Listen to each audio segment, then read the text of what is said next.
AP mega DSC 2025లో భాగంగా June 6వ తేదీ నుండి ఈ డిఎస్సి రిక్రూట్మెంట్కి సంబంధించిన ఎగ్జామ్స్ను జరపడానికి ఏపీ ప్రభుత్వం సన్నద్ధమవుతోంది. ఈ పరీక్షలు ఆన్లైన్ బేస్డ్ అంటే కంప్యూటర్ బేస్డ్ ఎగ్జామ్స్గా జరుగుతాయి. మునుపైతే పేపర్ పైన మనం ఎగ్జామ్ రాసేవాళ్ళము. అలా కాకుండా ఆన్లైన్ బేస్డ్ ఎగ్జామ్స్ వచ్చేసాయి. అంటే మనకు కంప్యూటర్ ఉన్నటువంటి ఒక సెంటర్ అలాట్ చేస్తారు, డిజిటల్ కంప్యూటర్స్ ఉన్నటువంటి సెంటరు. అక్కడ మనం ఈ ఎగ్జామ్ను కంప్యూటర్లో రాయాల్సి ఉంటుంది. కంప్యూటర్లో మనం ఎలా లాగిన్ అవ్వాలి, ఎలా ఎగ్జామ్ రాయాలి, ఆన్సర్స్ ఎలా నమోదు చేయాలి అనే విషయాలు మీకు అవగాహన కొరకు ఏపీ ప్రభుత్వం వారు తమ సిఎస్సి సైట్ నుండి ఒక మాక్ టెస్ట్ను కండక్ట్ చేస్తున్నారు. ఈ మాక్ టెస్ట్లను ఒకసారైనా ఎవరైతే డిఎస్సికి అప్లై చేసుకున్నారో ఆ అభ్యర్థులు ఈ మాక్ టెస్ట్ను అటెంప్ట్ చేస్తే వారికి రేపు ఎగ్జామ్ రాసేటప్పుడు ఆన్సర్లు ఎట్లా మార్క్ చేయాలి, వాటిని ఎట్లా రివ్యూ చేయాలనే దానిపైన ఒక అవగాహన వస్తుంది. కాబట్టి మనం మాక్ టెస్ట్లు ఎలా రాయాలో చూద్దాము.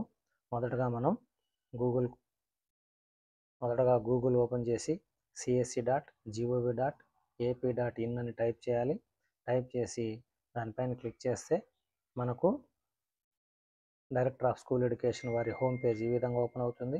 ఇందులో ఇక్కడ మెగా డిఎస్సి అని ఉంది, దీనిపైన క్లిక్ చేయాలి. క్లిక్ చేస్తే మనకు డిఎస్సి హోమ్ పేజ్ ఈ విధంగా వస్తుంది.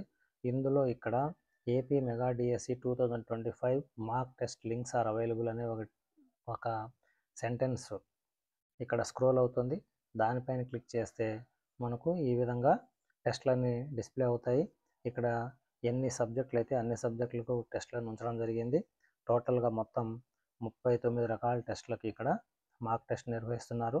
మీరు ఏ సబ్జెక్ట్కి అయితే అప్లై చేసి ఉంటారో ఆ సబ్జెక్ట్ను ఇక్కడ మార్క్ టెస్ట్లో రాయొచ్చు, లేదా మీకు ఇష్టం వచ్చిన సబ్జెక్ట్లో మనం మోడల్ కాబట్టి ట్రై చేయొచ్చు.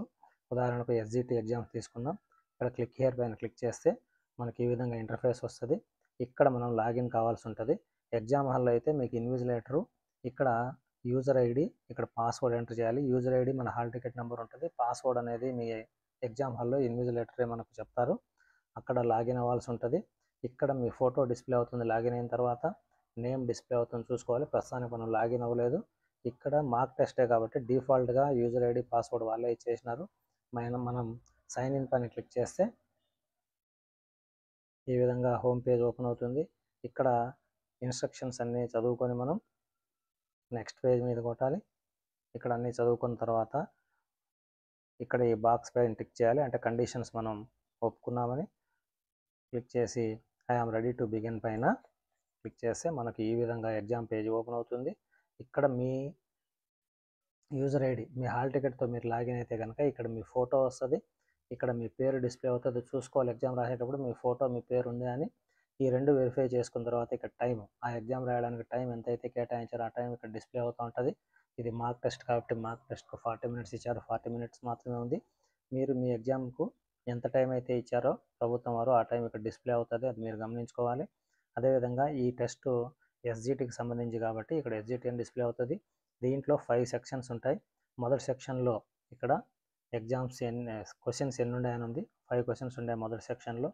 అదేవిధంగా సెక్షన్ 2లో వచ్చి 5, సెక్షన్ 3లో 5, సెక్షన్ 4లో వచ్చి టోటల్ 15 క్వశ్చన్స్, సెక్షన్ 5లో 10 క్వశ్చన్స్ ఉన్నాయి. ఇవన్నీ మనం అటెంప్ట్ చేయొచ్చు. ఇక్కడ మనం ఇక్కడ మనం గమనించవచ్చు మార్క్ ఫార్ కరెక్ట్ ఆన్సర్ అయితే 1 మార్క్ ఇస్తారు. నెగిటివ్ మార్క్స్ వచ్చి 0. ఒకవేళ మనం పెట్టిన ఆన్సర్ తప్పు అయితే దానికి ఎటువంటి మార్కులు లెస్ కావు. కాబట్టి డిఎస్సి ఎగ్జామ్లో అన్ని క్వశ్చన్లను మనం అటెంప్ట్ చేయాలి. అది రైట్ అయినా రాంగ్ అయినా చేయాల్సి ఉంటుంది. చేస్తే మనకు మంచిది. అదేవిధంగా ఇక్కడ క్వశ్చన్స్ మీరు అటెంప్ట్ చేసినప్పుడు అది రెస్పాన్స్ ఈ విధంగా ఉంటుంది. మనం ఫస్ట్ క్వశ్చన్ అని ఏదో ఒక క్వశ్చన్ అటెంప్ట్ చేసినాం అనుకోండి, ఆన్సర్ ఇస్తే మనకు ఈ విధంగా గ్రీన్ కలర్ వచ్చేస్తుంది. ఈ విధంగా క్వశ్చన్లు రెడ్ కలర్లో ఉందంటే ఆ క్వశ్చన్కి మనం ఆన్సర్ చేయలేదని అర్థం. ఇక్కడ ఈ విధంగా వైట్ కలర్లో ఉంటే ఆ క్వశ్చన్ మనం అసలు చూడనే లేదని అర్థం. ఈ విధంగా పర్పుల్ కలర్లో ఉండి 0 మార్క్ అని అయితే ఆ క్వశ్చన్ మార్క్డ్ ఫర్ రివ్యూ కోసం పెట్టుకుని ఉన్నాము, ఇంకా దానికి ఆన్సర్ చేయలేదని. చూసినాము, ఆన్సర్ చేయలేదు ఒకటి, రివ్యూ ఒకటి. అదేవిధంగా ఇక్కడ పర్పుల్ కలర్లో 0 పెట్టుకొని ఉంటే answered and marked for review. అంటే ఆన్సర్ చేసేసినాము, రివ్యూ కోసం పెట్టుకుని ఉన్నాము. అంటే రివ్యూ అంటే ఎవరో మనమే మరొకసారి ఆ క్వశ్చన్ని పరిశీలించి ఆ ఆన్సర్ కరెక్ట్ కాకపోతే మార్చుకోవచ్చు, లేదా నువ్వు మార్చకపోయినా దీనికైతే ఇవాల్యుయేట్ చేసేస్తారు. ఇది మనం ఆన్సరే పెట్టలేదు కాబట్టి దీనికి ఇవాల్యుయేట్ జరగదు, కాబట్టి గమనించాలి. ఇవి చూసుకున్న తర్వాత మనం ఇప్పుడు సెక్షన్ 1లోకి వద్దాం. ఇప్పుడు ఈ సెక్షన్ 1లో ఫస్ట్ క్వశ్చన్ ఇది. ఈ ఫస్ట్ క్వశ్చన్కు మనం ఆన్సర్ 1 అని ఇచ్చాము. ఈ ఆన్సర్ కరెక్ట్ అయితే మనం ఇక్కడ సేవ్ అండ్ నెక్స్ట్ పైన కొట్టాలి, సెకండ్ క్వశ్చన్కి వెళ్ళిపోతుంది. ఇక్కడ మనం చూడండి, ఫస్ట్ క్వశ్చన్ ఆన్సర్ చేసినాం కాబట్టి గ్రీన్ కలర్కి వచ్చేసింది. ఇప్పుడు సెకండ్ క్వశ్చన్లో ఉన్నాము. ఈ సెకండ్ క్వశ్చన్ మనం ఇక్కడ చూసిన తర్వాత, సపోజ్ నేను ఎగ్జాంపుల్ ఆన్సర్స్ ఇస్తున్నాను. ఇప్పుడు సెకండ్ క్వశ్చన్ ఈ క్వశ్చన్కు సెకండ్ ఆప్షన్ ఆన్సర్గా తీసుకుంటే దీనిపైన నాకు డౌట్ ఉంది. అప్పుడు marks for review and next అని వెళ్తాను. అంటే సెకండ్ క్వశ్చన్ ఇక్కడ మనం చూసినట్లయితే ఈ విధంగా రివ్యూ పెట్టుకున్నాం. రివ్యూ అంటే ఈ క్వశ్చన్ను మళ్ళీ ఒకసారి నేను చూడాలి, ఆ ఆన్సర్ పైన నాకు డౌట్ ఉందని అర్థము. సో నెక్స్ట్ థర్డ్ క్వశ్చన్కి వెళ్ళిపోయినాం. ఈ థర్డ్ క్వశ్చన్ కూడా మనకు కావాల్సిన ఆన్సర్లన్నీ కూడా ఆప్ చేసుకుంటాం. ఇప్పుడు ఫోర్త్ క్వశ్చన్ ఉంది. ఈ ఫోర్త్ క్వశ్చన్ చూసిన తర్వాత నాకు దీనికి అసలు ఆన్సర్ ఏది అని తెలియలేదు. అందుకని నేను ఏం చేస్తానంటే ఈ క్వశ్చన్ను అట్లే వదిలేసి నెక్స్ట్ ఫిఫ్త్ క్వశ్చన్కి వెళ్ళిపోతాను. సో నేను ఫోర్త్ క్వశ్చన్ ఓపెన్ చేసినాను, చూసినాను, కానీ ఆన్సర్ చేయలేదు కాబట్టి అది రెడ్ మార్క్లో ఉంది. అసలు ఆ క్వశ్చనే టచ్ చేయకపోతే అది ఇలా వైట్ కలర్లో ఉంటుంది. ఇప్పుడు ఫిఫ్త్ క్వశ్చన్కి వచ్చాను. ఈ ఫిఫ్త్ క్వశ్చన్కి ఒక ఆన్సర్ను ఆప్ చేసుకున్న తర్వాత చేసిన తర్వాత ఫస్ట్ క్వశ్చన్ కాదు ఇది ఫోర్త్ అని నాకు అనిపించేది. అప్పుడు ఇక్కడ మనం ఏదైతే రెస్పాన్స్ ఇచ్చినామో దాన్ని క్లియర్ చేసుకోవచ్చు. ఇక్కడ క్లియర్ రెస్పాన్స్ పైన క్లిక్ చేసి, సో మనం పెట్టిన ఫస్ట్ ఆన్సర్ డిలీట్ అయింది. ఇప్పుడు ఫోర్త్ ఆన్సర్ పైన క్లిక్ చేసుకుంటాం. నెక్స్ట్ ఇక్కడ సేవ్ అండ్ నెక్స్ట్ పైన పెడతాం. ఈ విధంగా మనం ఈ సబ్మిట్ బటన్ నొక్కనంతసేపు ఇక్కడ ఆన్సర్స్ ఎన్నిసార్లు అయినా మనం మార్చుకుంటూ ఉండొచ్చు, ఇబ్బంది ఏం లేదు. ఈ టైం కంప్లీట్ అయ్యే లోపల మనం మన ఆన్సర్స్ అన్నిటిని ఎన్నిసార్లు అయినా చేంజ్ చేసుకోవచ్చు.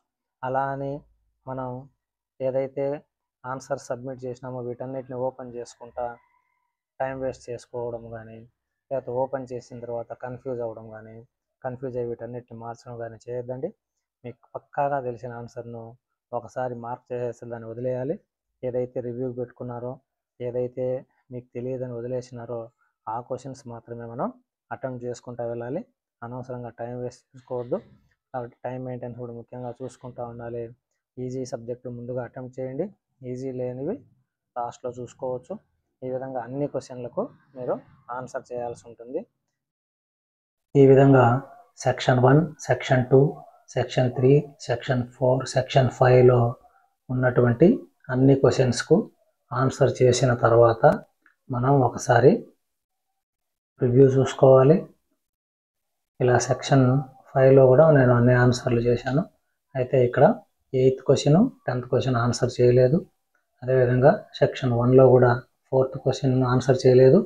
సెకండ్ క్వశ్చన్ ఆన్సర్ చేసినాను కానీ అది రివ్యూ కోసం పెట్టుకున్నాను. అలా రివ్యూ కోసం పెట్టుకొని సబ్మిట్ చేసినా అది ఇవాల్యుయేట్ అవుతుంది. మనం సబ్మిట్ చేస్తే ఈ విధంగా మనం నెంబర్ ఆఫ్ క్వశ్చన్స్, తర్వాత ఆన్సర్డ్ని, నో ఆన్సర్ చేయనివన్నీ, రివ్యూకి పెట్టుకున్నవన్నీ ఇవంతా ఇట్లా డిస్ప్లే అవుతుంది. మనం ఇక్కడ నెగిటివ్ మార్క్స్ లేవు కాబట్టి అన్ని క్వశ్చన్స్కు ఆన్సర్ చేయాల్సి ఉంటుంది.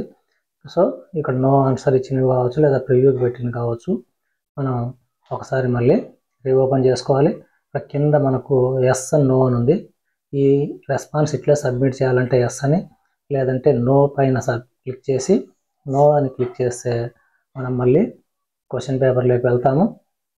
అక్కడికి వెళ్ళి మనం ఏదైతే ఆన్సర్ చేయకుండా వదిలేసినామో ఆ క్వశ్చన్స్, ప్రివ్యూకి వదిలిన క్వశ్చన్స్ కూడా అన్నీ మనం ఇక్కడ ఆన్సర్ ఇచ్చుకోవచ్చు. ఇప్పుడు నేను ఇక్కడ ఫస్ట్ సెక్షన్లో సెకండ్ క్వశ్చన్ ప్రివ్యూకి పెట్టినాను.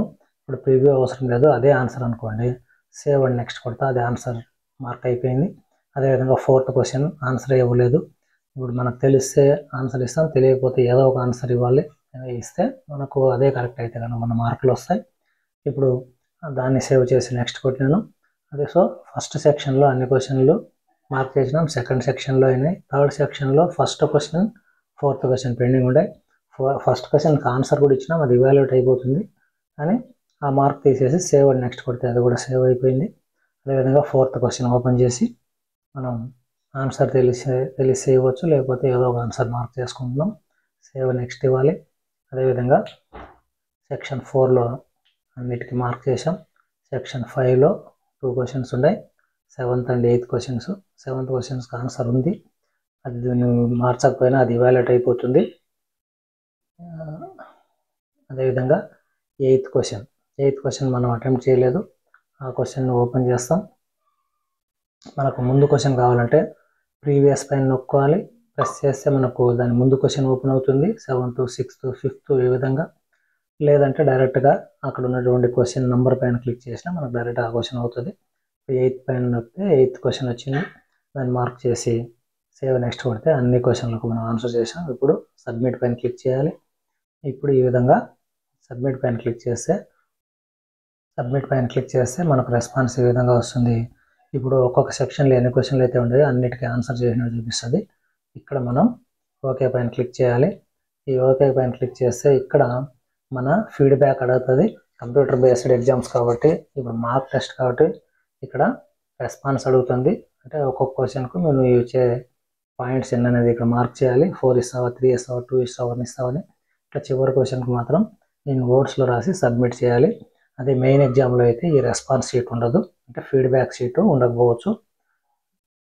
ఈ డిఎస్సి మార్క్ టెస్ట్ మీకు ఏ విధంగా ఉపయోగపడింది, దీనివల్ల మీకు హెల్ప్ అయిందా లేదా అని తెలిపే ఒక క్వశ్చనియర్ కాబట్టి ఈ విధంగా మార్క్ చేయండి. Thank you.